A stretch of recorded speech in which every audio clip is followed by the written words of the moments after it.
We're Ben and Marissa Scholten. And we are serving as missionaries in Battambang, Cambodia.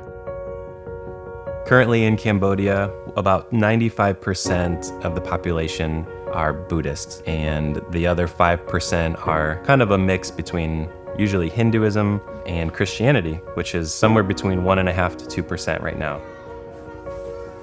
We serve with a Christian school called New Hope School. At New Hope School, we work with 21 staff who are all Khmer and 16 teachers and 4 administrators. When we first got to Cambodia, February of 2022, Judah was just over 2 years old, and he's now almost 4. And then Levi was 5 months when we landed in Battambang, and he just turned 2. So he's lived the majority of his life in Cambodia. They're able to make friends in spite of the language barrier. I think play is kind of that universal language. So they've been really great, I think, bridge builders in helping us to also kind of put ourselves out there more and engage with people.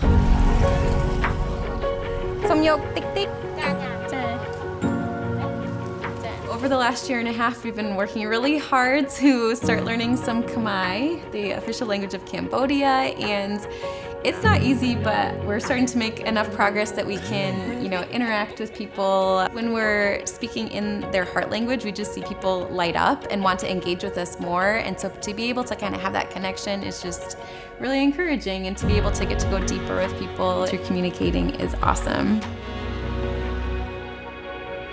I don't know that I've ever experienced attack and spiritual warfare to the extent that we have this last year and a half, where it just feels like, yeah, Satan, he wants to steal, kill, and destroy, and he knows our weaknesses.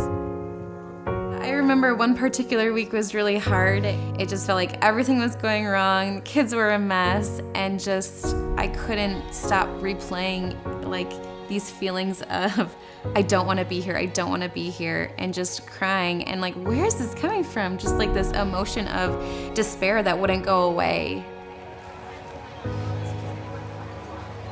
We're in Cambodia for a purpose, but we were just hitting roadblock after roadblock, and it felt like we were fighting to survive.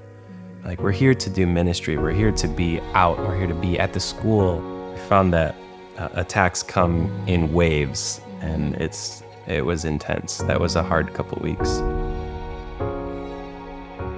We have this wall in our house that just contains a lot of cards and scripture and encouragement from our supporters and people back in the US. And I remember looking at some of those and reading some of the words and scripture and just being reminded of, yeah, we are at war. Satan does not want us to be here. He doesn't want us to be, on mission for God.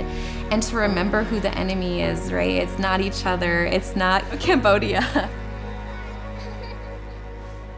If there's one thing we've learned is that growth and change and relationship building takes time. Through the regular and recurring gifts that come in through Engedi, we're able to continue forming those relationships and learn how to share the gospel in Khmer and start discipleship programs and walk with those kids who are accepting Christ but are persecuted within their family or within the community. Christianity, it's the fastest growing religion in Cambodia, and this last year, the Christian church turned 100 years old in Cambodia, so there was a big celebration. Thousands of people joined.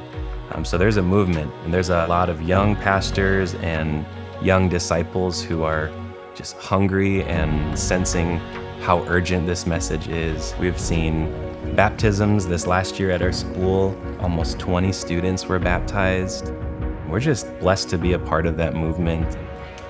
We were called, and God doesn't say it's going to be easy. It's not going to be this free ride and we're coasting through. We remember it will take work, and if Satan is working against us, we know we're doing something right. We're on the right path. The Lord provides comfort and assurance, and His presence is greater. His power is greater.